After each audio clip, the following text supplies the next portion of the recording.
May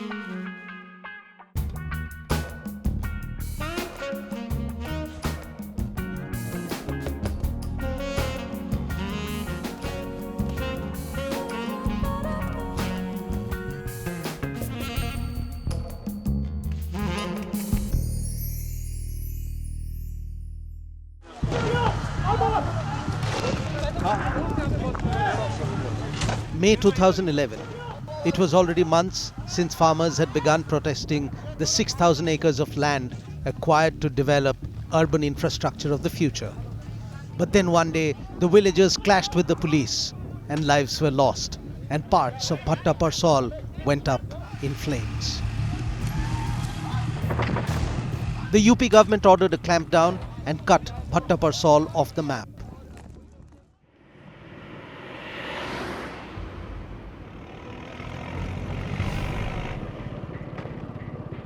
It was a perfect setup for a 40-year-old politician to make a pre-dawn motorcycle dash. Riding pillion, he managed to evade the police cordon that the Mayawati government had thrown around Bhatta Parsal.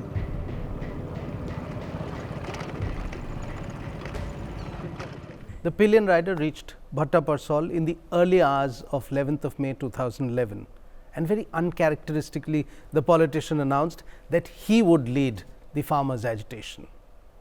The Mayawati government scrambled to contain the situation, but the media had got scent of a story. And throughout the day, they ran rolling bulletins on this young, charismatic leader. Suddenly, everybody sat up and took notice. But it has been 6 years, and many elections have passed. And Rahul Gandhi, our person of interest this week, still seems to be riding pillion.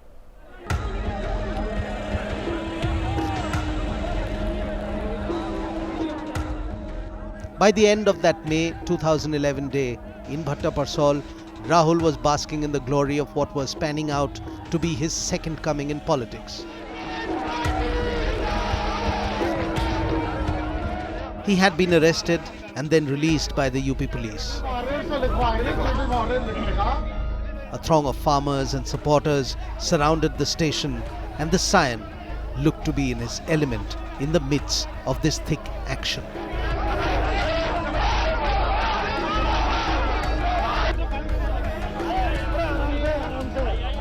Many in the Congress party believed the time had finally arrived for the son to take over.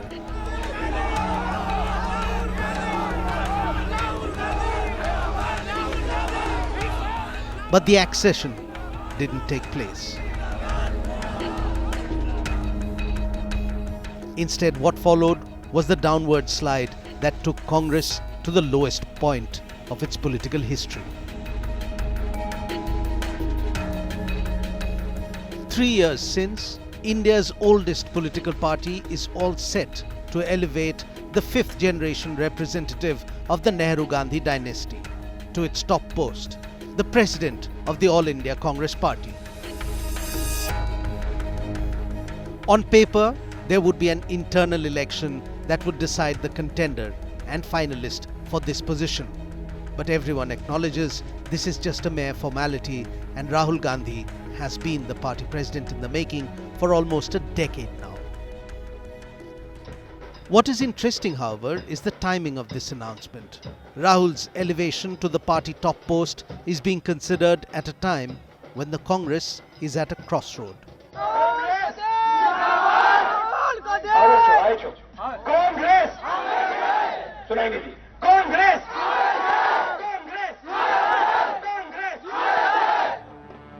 Will Gujarat resurrect the party and Rahul, or will it plunge both down an illimitable depth? Politics today, particularly at the highest level, is a 24/7 job. There's no room for part-time devotion to the cause, and you can't hope to take on a formidable opponent like Narendra Modi if you are going to be effectively a part-time politician, which is what he's been. He's had bursts of energy and been effective during those bursts. There's no denying that.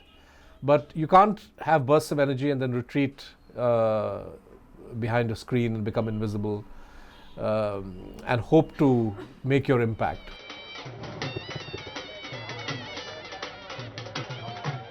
I find him extremely pleasant, extremely well mannered, willing to listen, keen on learning, a gentleman, I would say, and one who I think in politics is something of a beginner, but who shows every sign that once he takes over the Congress, until then I don't think he can come into his own. But once he takes over the Congress, then you will see the full blooming of the political persona, which has a great deal to do with the persona that exists outside politics.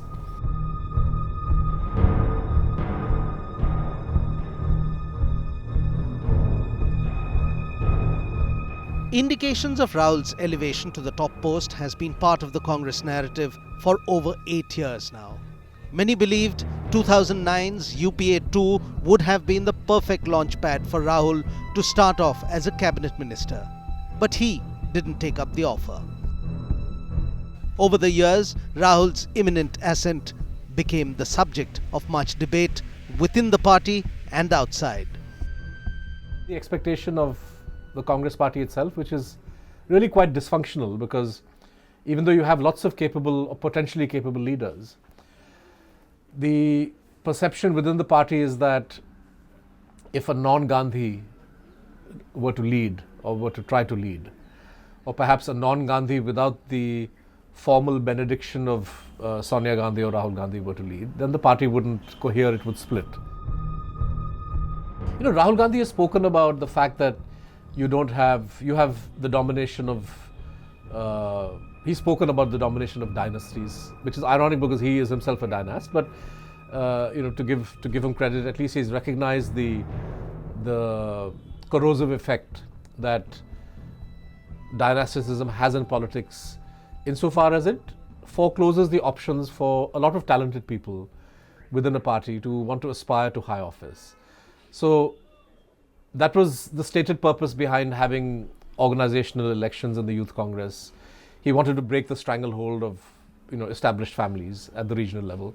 I don't think he succeeded, and perhaps the fact that he has now settled into the role of a dynast, as it were, is an indication of perhaps his recognition that that's the nature of the Congress party. Rahul Gandhi, were he to say that we will have elections, but I don't want to be president, let us have a ballot, and may the best woman or man within the party win, and whoever wins will have my unstinted support.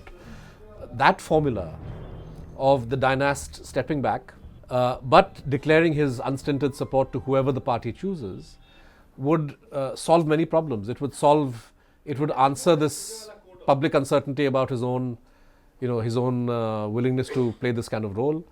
It would remove this fear that a non-Gandhi would somehow lead to a split in the party, because he would say whoever wins has my backing.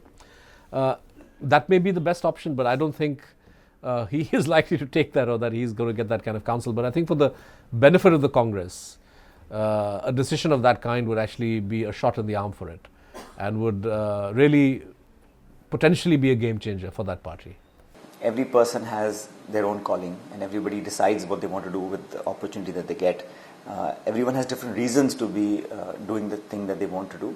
But like I said, I think he's far more driven with the attachment to the Congress party, and how, with a long history, one also has a lot of challenges. From just another dynasty on the block, to the one who seemed he could do no right, to this current position, where even his interactions with university students and NRIs found immediate popularity.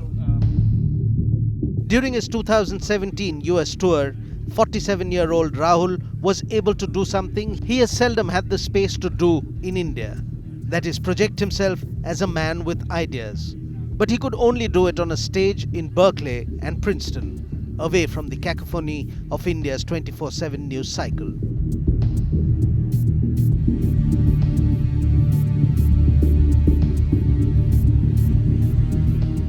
Then back home, his game-changing takedown of the Modi government's GST and demonetization schemes echoed well on social media and grabbed the attention of a media that was already running on steroids for anything to do with the Gujarat elections.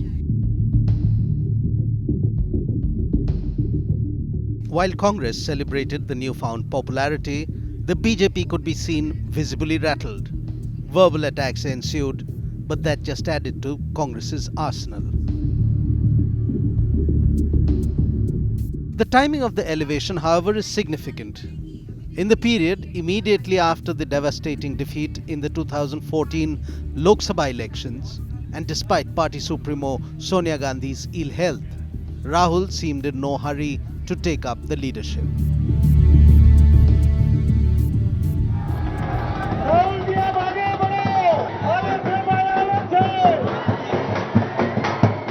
The fact that he is taking on the responsibility now, so close to elections, in a state where the Congress hasn't won since 1985, is perhaps a signal that Rahul Gandhi is here for the long haul. The social media was actually used effectively by the BJP many years ago, and I think they put a lot of individuals, people, organizations, money was put in to create a hype, which is a false hype for the BJP. But now people have realized, and I think even the BJP realizes, that the social media as such is a two-way sword. It's coming back now. We in the Congress party are using this social media, or any media for that matter, to exhibit reality, to expose the falsehoods.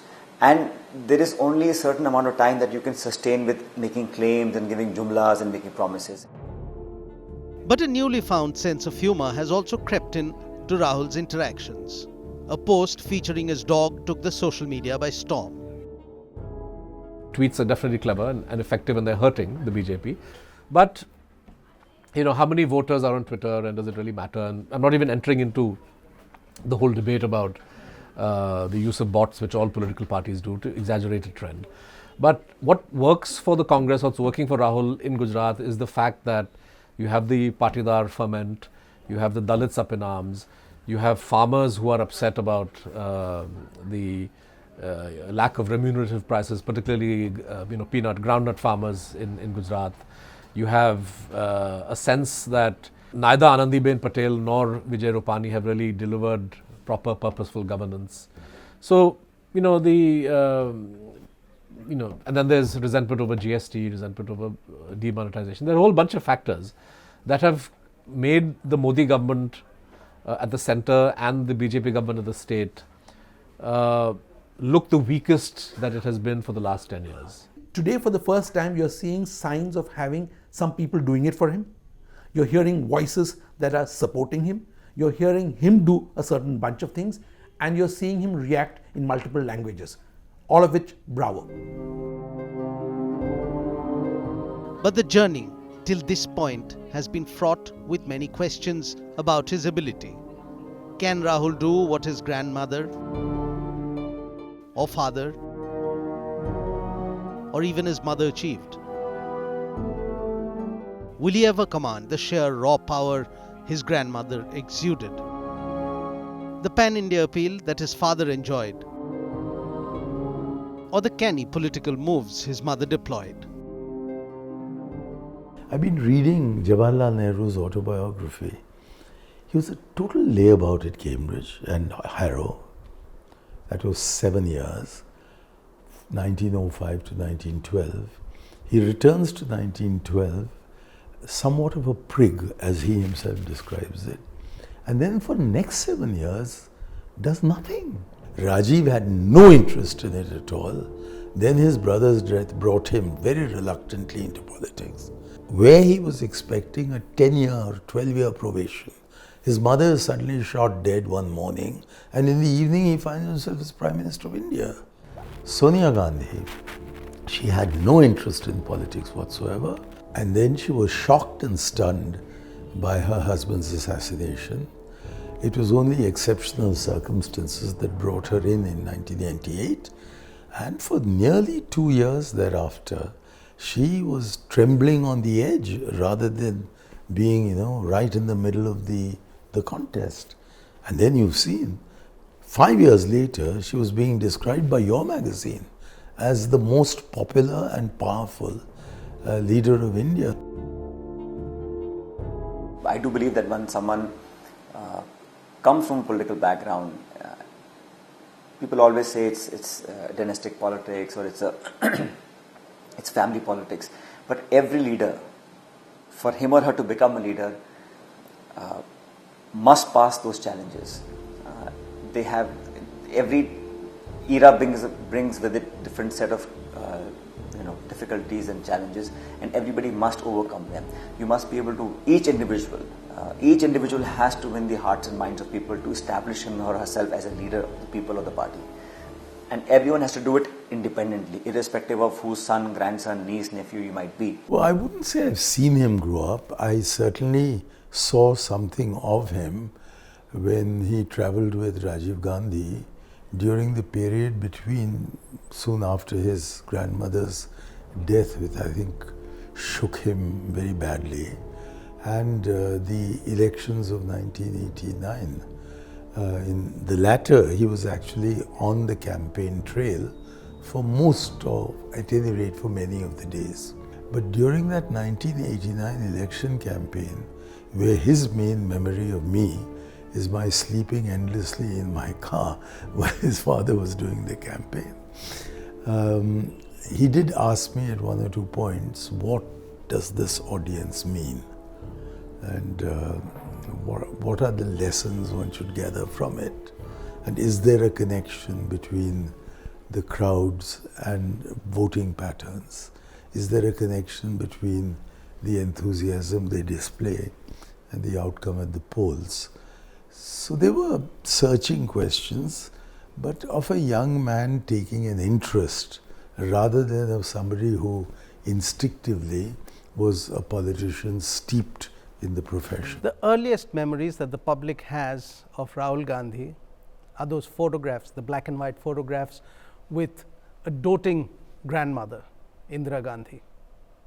Then the visuals of a 14-year-old boy standing at the funeral of his grandmother.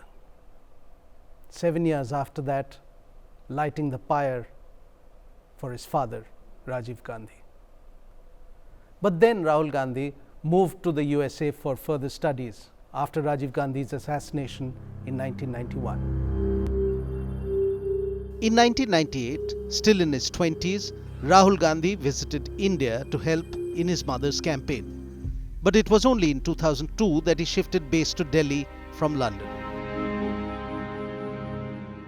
Over the next few years, Rahul remained on the sidelines of political life, but grew increasingly visible, prompting speculation that he would soon take on an official role in the Congress. Amethi and Raebareli have had the distinction of having very eminent people as their representatives. While Indira Gandhi represented Raebareli, Sanjay Gandhi and Rajiv Gandhi and Sonia Gandhi have represented Amethi. So now you have Rahul Gandhi going to contest from Amethi and Sonia Gandhi contesting from Raebareli.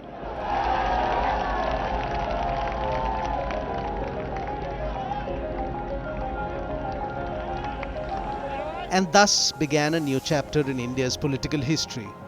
It was not really unexpected, as all along people expected the Congress party to field either Rahul or his sister Priyanka in the Lok Sabha elections. And party president Sonia Gandhi nominated her son Rahul from Amethi, the constituency held by her late husband Rajiv Gandhi, and from where she too had won in 1999. This was a very closed family decision that it would be he who would enter the political arena, and he entered as somebody who wanted to learn the ropes rather than somebody pretending that because he belonged to the family he therefore knew all the ropes and immediately would start commanding the place. In 2004, Rahul Gandhi won the Amethi Lok Sabha seat with a margin of over 1 lakh votes. Then I found that he seemed to be very interested in rural development. But as an offshoot of that in Panchayati Raj. Subsequently, I've learned that when he was at Cambridge, his master was Amartya Sen. And Amartya Sen recently revealed to me that he had asked specifically to study development economics with a rural emphasis.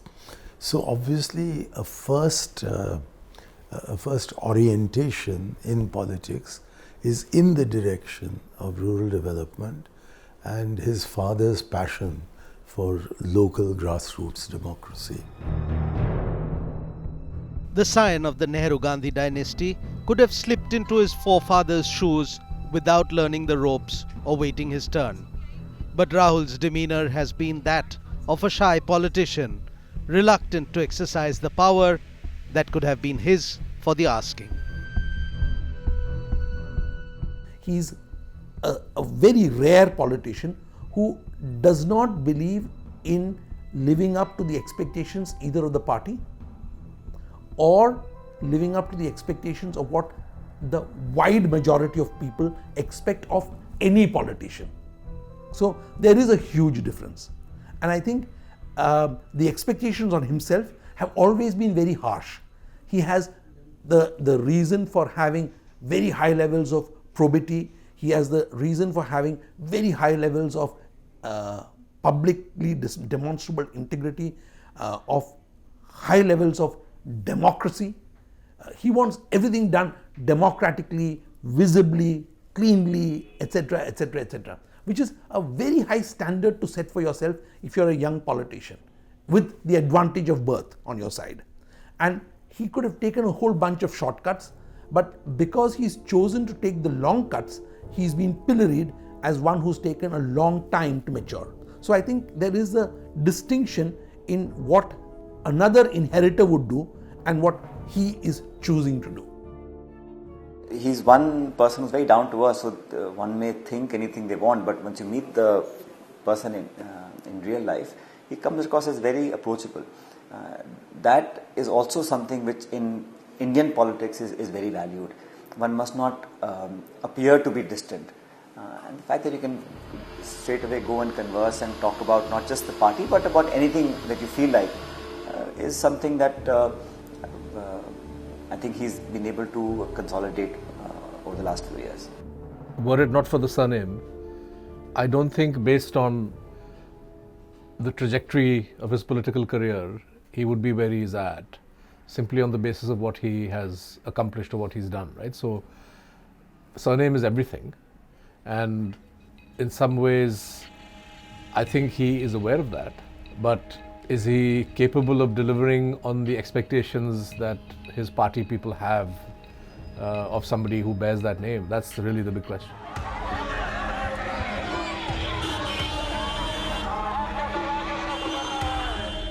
Rahul Gandhi was a prominent figure in the Congress campaign for the 2007 Uttar Pradesh Assembly elections.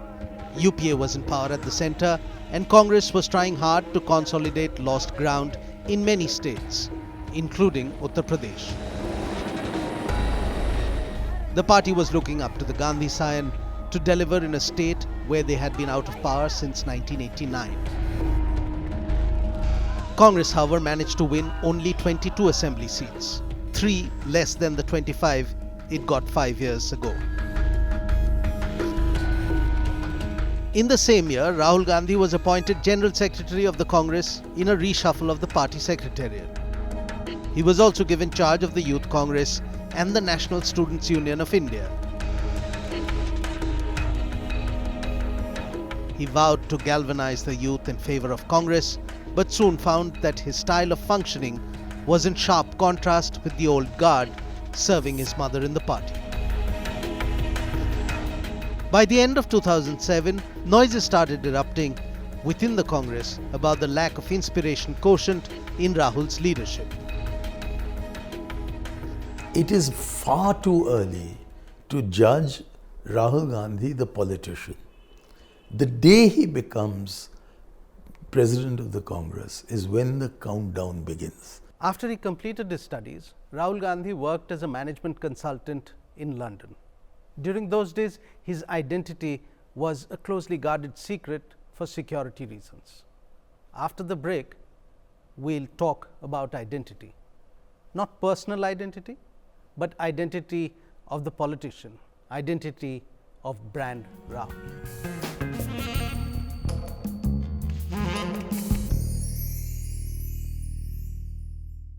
Rahul Gandhi became Vice President of the Congress Party in January 2013. The event took place at the AICC meeting in Jaipur. Now, in his acceptance speech, Rahul Gandhi spoke about systemic change as the solution to all Congress's problems. He spoke about decentralization and democratization of the party's workings. But years have passed again, and in people's mind, it's still stuck that the Congress Party is sycophantic in its workings. When Rahul became Congress Vice President, there was only 1 year left for the UPA 2 government at the centre. Coalition fissures, political slip-ups and corruption scams made the headlines each day. And in two crucial assembly polls in 2013, Uttar Pradesh and Gujarat, the loss of seats shook the Congress Party's confidence that their Vice President, Rahul, could deliver. Then in September 2013, at a press conference, India witnessed a new Rahul. The Congress Vice President flexed his political authority by publicly tearing into an ordinance that his own government had promulgated. My opinion on the ordinance is that it's complete nonsense and that it should be torn up and thrown out.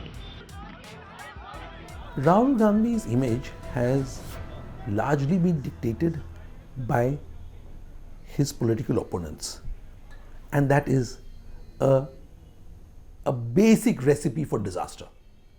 You cannot run an image if it is run by somebody else. You've got to create that image, and enough effort hasn't gone into that. So the fact is that only when you and the party work in tandem to create a distinct image will you have an image which is not crafted by your enemies. But nothing could save Rahul and the Congress Party's image in 2014. The party plummeted from 206 seats to a dismal 44 seats in the Lok Sabha. Narendra Modi, the die-hard critic of all things dynastic, foreign and Congress, was given a huge mandate by the people of India. He knows a lot more than he is willing to indicate he knows. His sense of timing one can question, and if he had done this earlier, would he, could he? Those questions will always resonate tomorrow. But I think that 2014 and the results of 2014 were less Rahul Gandhi's failure and more UPA 2's failure. It lacks a certain organizational core, it lacks a certain organizational strength, it lacks a certain organizational depth, because what you've had over the last 2 or 3 decades is the erosion of Congress leadership at the state level.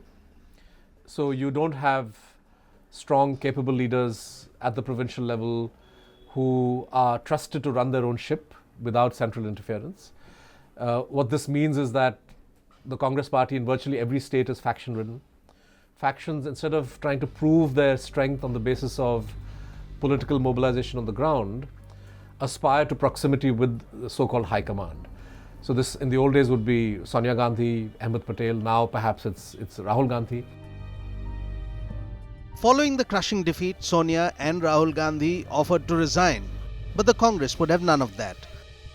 While introspecting, it was agreed that Rahul had failed to connect with the voters, and the Sangh Parivar's constant taunts of Pappu and Yuvraj severely hurt the building of a leader-like image for him. If you have an army of people hired by the opposition party to personally malign and attack somebody on social media, over years together, and you deploy huge resources with a singular focus of defaming and denouncing one individual, and they're trying to create a perception.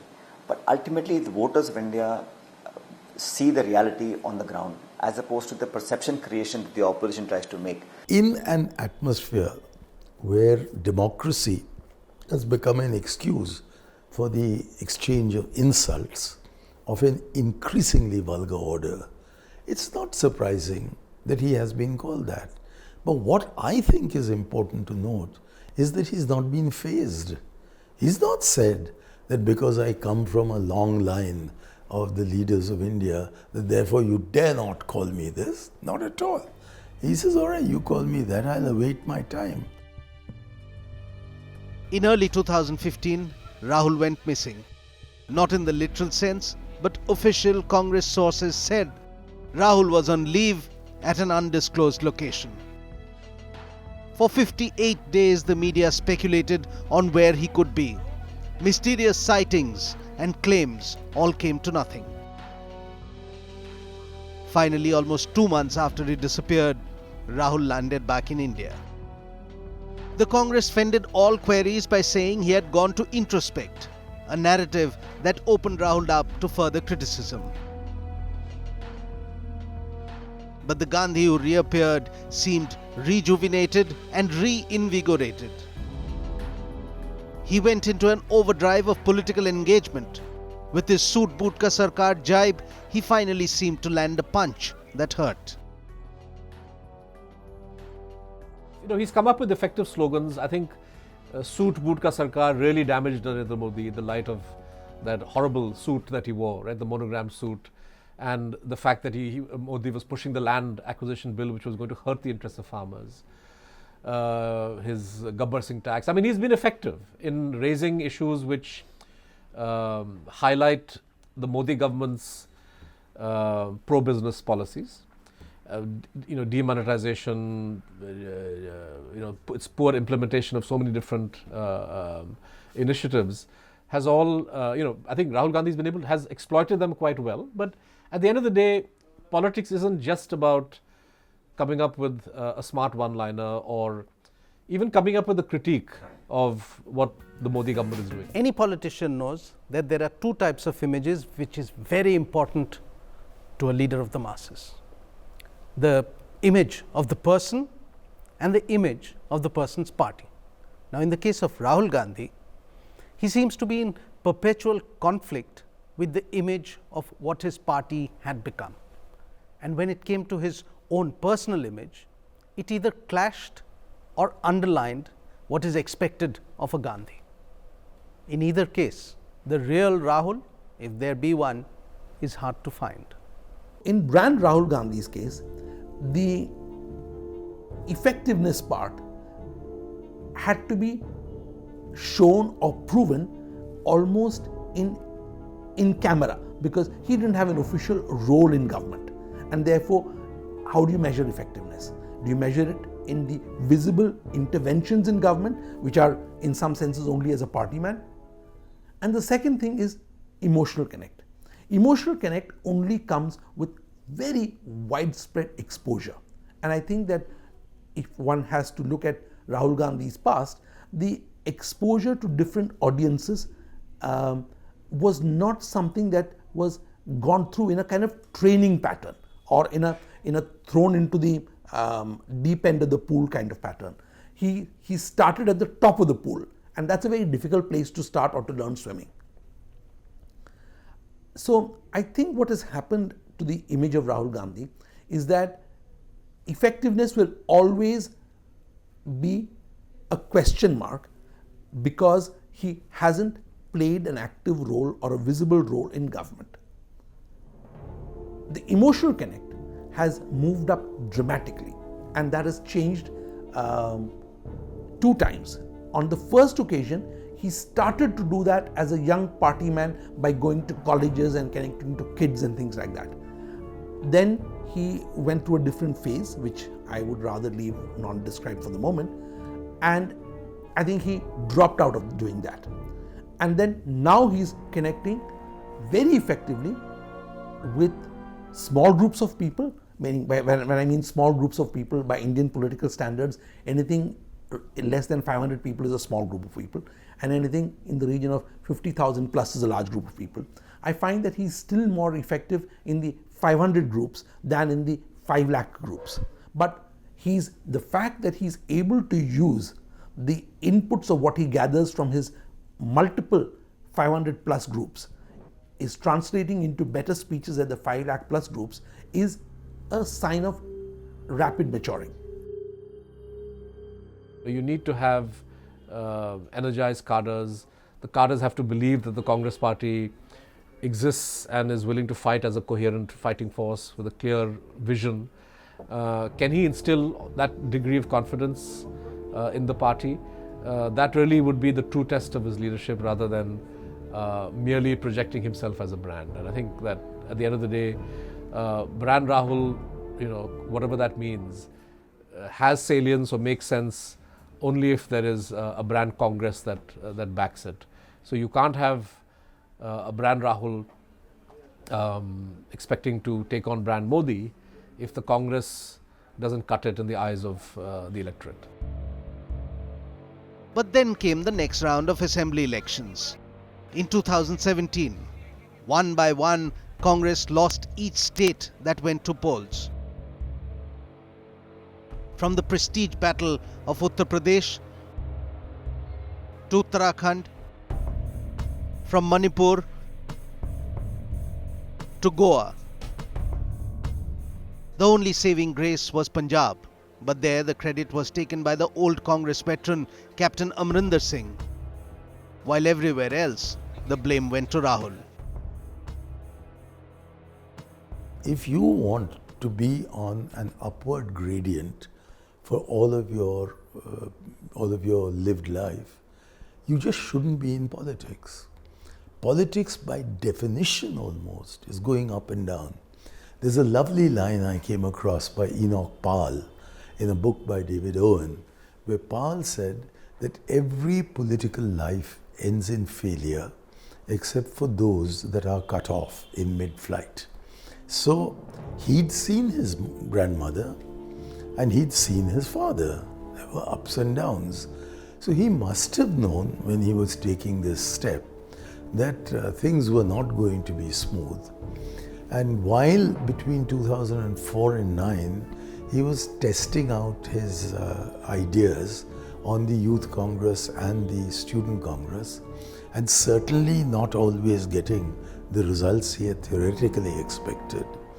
Once he entered politics in a really vigorous manner, he didn't choose the easy option, which would have been to go to Karnataka, where we were coming into power or we were already in power. What he chose was the most difficult challenge of all for a congressman in Indian politics, which since 1990 or 91 has been Uttar Pradesh. And he threw himself, into the politics, the quagmire of Uttar Pradesh, despite its formidable challenges. And in that first outing, either because of his efforts or because things happen, or because of a combination of both, he did deliver the Congress 21 UP seats. At the end of the day, the Congress simply lacks the organizational heft in state after state, right? In Gujarat they're well placed, but well placed to do better than they did last time. Whether they'll be enough to dislodge the BJP, we don't know. Himachal, they look set to lose. Karnataka is the next major state election where, if at all they win, it'll be because of Siddaramaia's rather clever state-level maneuvering that has put the BJP on the back foot, particularly on the Lingayat issue. So, really what matters is, can he energize the party at the state level? In some ways, Uttar Pradesh and Bihar are a lost cause. Bihar, we don't know. There is disenchantment also against Nitish. But, the Congress is weak organizationally. In Bengal, they have been supplanted by Trinamool Congress. In Assam, they've become weak and, they lost power. So, in state after state, the Congress has ceded ground. And in some cases, in many places, it looks as if it has irrevocably ceded that ground. The balance sheet for Rahul Gandhi is still in the red. The Congress in his name has lost much more than he has won. But those who believe in him say he has been constantly chipping away at the problems and changing the foundations on which stands the grand old party of India. The fifth generation dynast, resurrecting the Congress party, is the mission Rahul Gandhi is on. But of more immediate concern for everyone would be the outcome of Mission 2019. Will David fell Goliath? Or will the hand go limp in defeat? I think idea is to keep sticking to your fundamental beliefs, and that's what Mr. Gandhi is doing. We may lose or win an election, but the basic convictions that the Congress party has, on what basis of reform, basis of equality, equity, shareholdership of every citizen without discrimination, no religious biases, no caste biases, that is the strength of our Congress party, and we have lived by those fundamentals without compromising on it. Many smaller parties and even the BJP has compromised enough times, but we have chosen not to compromise despite having electoral defeats. It's okay, we'll win and we'll lose, but we must not compromise, and that's something I think both Mrs. Sonia Gandhi and Rahul Gandhi have stuck by.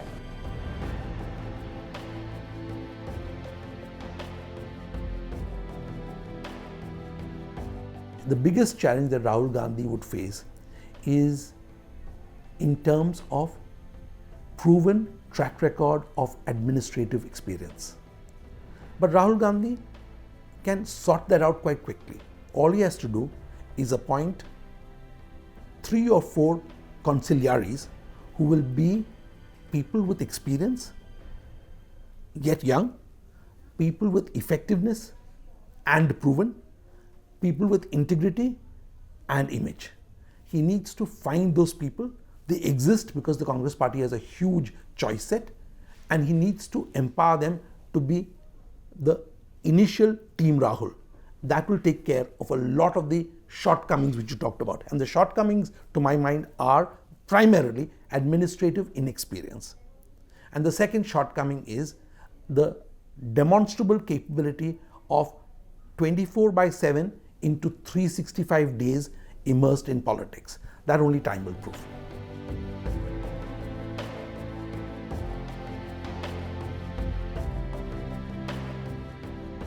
The Congress has to be clever in ensuring that it addresses the concerns and fears of different sections of the population today, Muslims, for example, who are feeling vulnerable, Dalits who are feeling vulnerable, without at the same time walking into a trap that the BJP would like it to walk into, which is to look at the upcoming battle purely as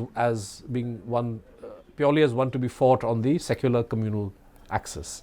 The BJP is most vulnerable on the economic front, and if the Congress wants to really make a game of it in the 2019 election, it needs to get its arguments together, it needs to get a plan of action together so that it can provide to people a convincing vision or a convincing alternative.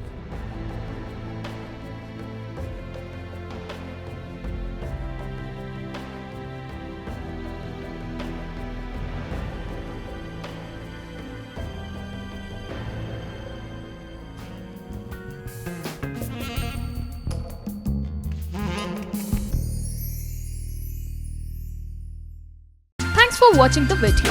For more such news and updates, please like, share and subscribe to India Today. Also check out our other great videos from our channel. We know you will love to.